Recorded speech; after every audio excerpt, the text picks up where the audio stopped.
এর আগে আমরা দেখেছি 30শে নভেম্বর কলকাতায় গ্রেফতার বাংলাদেশি, আর এছাড়াও নিউ টাউনে ধৃত আওয়ামী লীগের নেতা কর্মী। আর এবার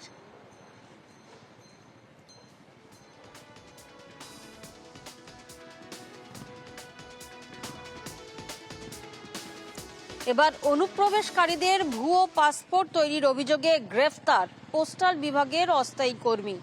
কলকাতায় জাল পাসপোর্ট চক্রের হদিশ, পুলিশের জালে সমরেশ বিশ্বাস আর দীপক মণ্ডল।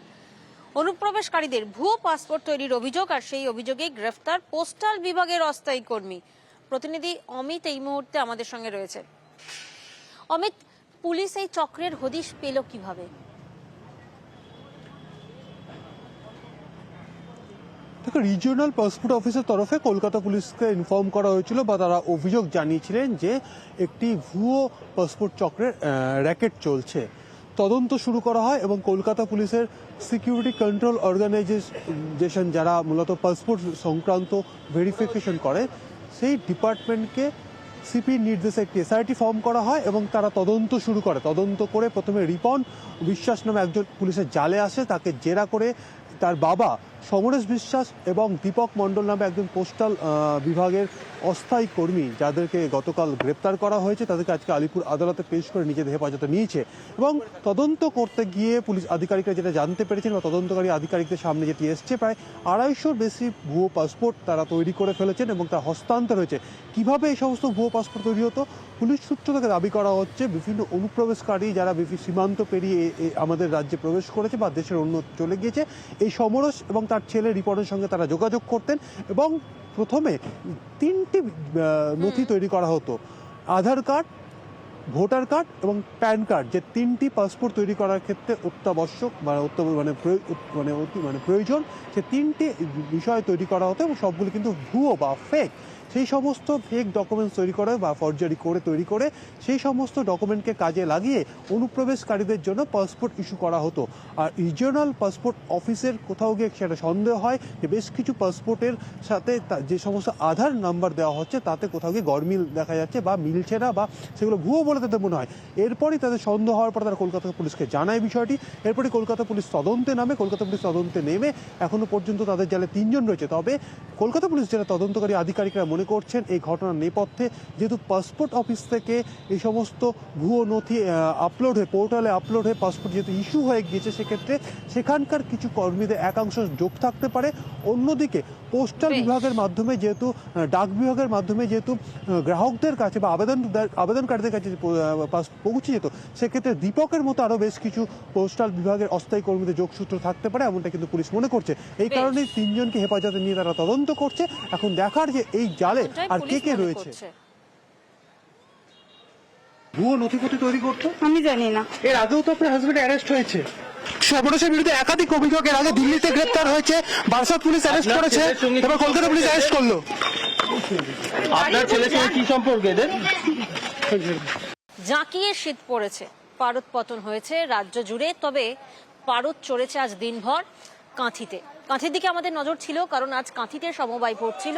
নজর এই জন্য ছিল কারণ রাজ্যের প্রথম সমবায় ভোট, যেখানে কার্যত আধা সেনার ঘেরাটোপে সেই সমবায় ভোট মিটেছে। সমবায় ভোট তো মিটেছে, ফলাফল কি হয়েছে আমরা দেখেছি। তৃণমূলের জয় জয়কার এই কাঁথির সমবায় ভোট, এবং এই কাঁথির সমবায় ভোট নিয়েই কিন্তু দিনভর আমাদের নজর ছিল। অধিকারীদের গড়েও ধরাশায়ী বিজেপি, আধা সেনার ঘেরাটোপে ভোটে ভরাডুবি পদ্মের। প্রতিনিধি পঙ্কজ এই মুহূর্তে আমাদের সঙ্গে রয়েছেন। সরাসরি পঙ্কজের থেকে একবার জানি, পঙ্কজ, আমরা দেখেছি এই যে নির্বাচন অর্থাৎ সমবায় ভোট, এই সমবায় ভোট এক নজিরবিহীন ঘটনা, কারণ সুপ্রিম কোর্টের নির্দেশে আধা সেনার ঘেরাটোপে হয়েছে সমবায় ভোট। আর এই সমবায় ভোট নিয়ে যে টানটান উত্তেজনাও ছিল, কিন্তু কোনো গন্ডগোলের আশঙ্কা নেই তো?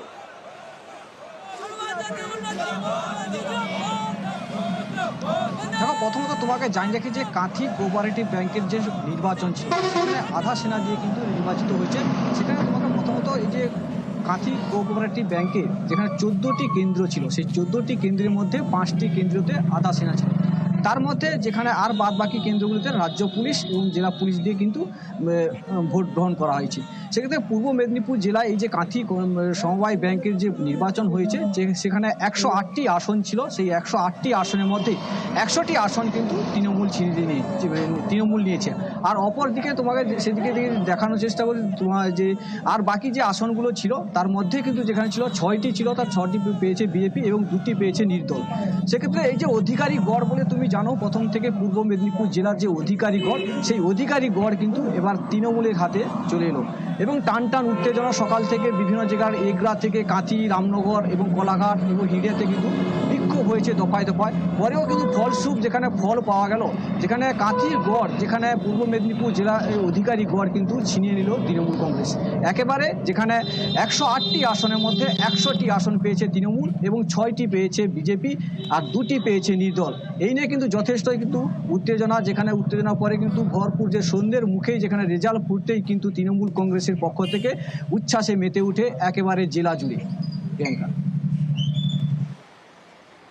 বেশ, একেবারে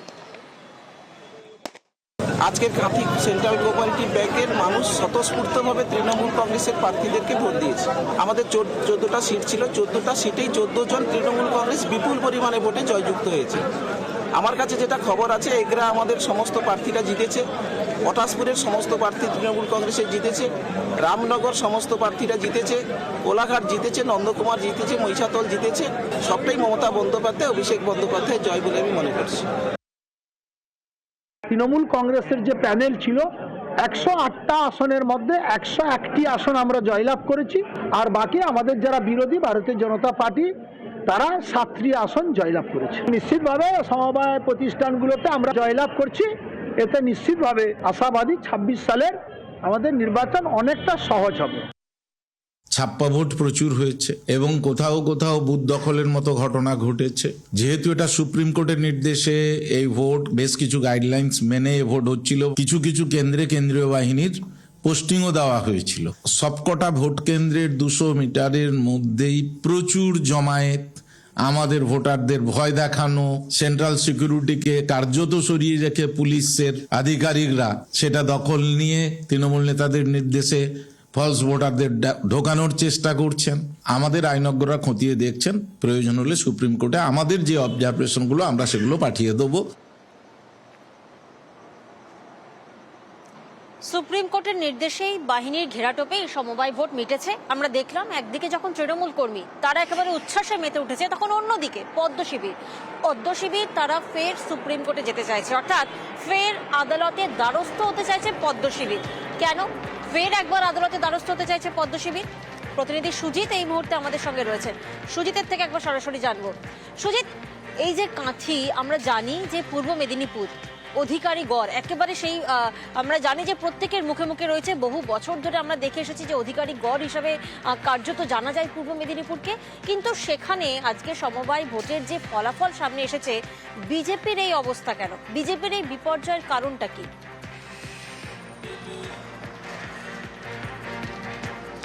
বিজেপি এর আগের নির্বাচনে অংশ নেয়নি, কিন্তু এবার অংশ নিয়েছে এবং তাদের জেতা সম্ভাবনার কথা বা বিজেপির কর্মী সমর্থকরা কেন জেতার স্বপ্ন দেখছিল, সে আর তারা স্বপ্ন দেখছিল কারণ শুভেন্দু অধিকারী এখানে ফ্যাক্টর একটি, এবং সেখানে শুভেন্দু অধিকারী 2008 সালে তৃণমূল ক্ষমতায় যখন আসেনি তখন তৃণমূল এখানে জয়ী হয়ে চেয়ারম্যান হয়।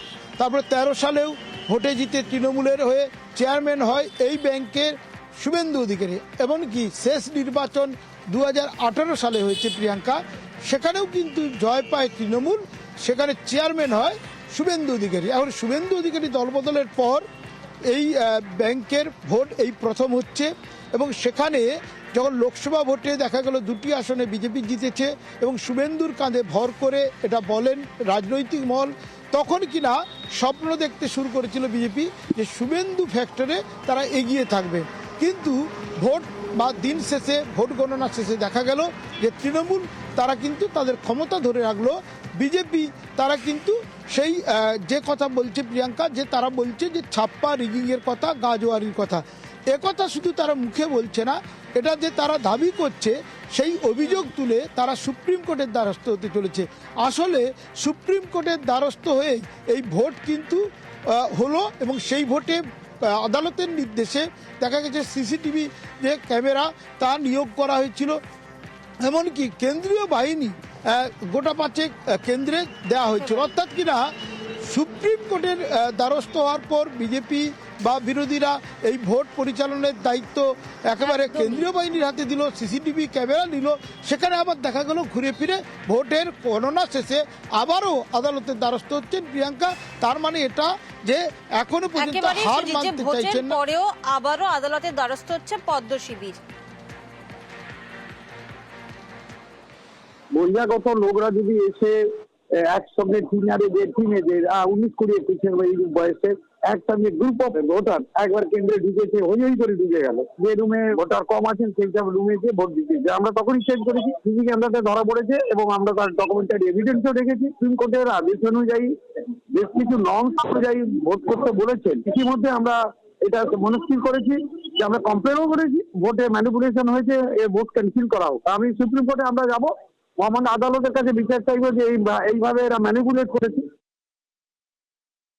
যারা অভিযোগ করছেন তাদের কাছে সবিনয় আমার নিবেদন, আপনাদের অভিযোগ যদি যথার্থ হয়, এখানে আপনারা আধা সামরিক বাহিনী চেয়েছিলেন, সেই অনুযায়ী সুপ্রিম কোর্ট আপনাদের কথা মেনে নিয়ে দিয়েছেন, রাজ্য সরকার কোনো বিরোধিতা করেনি।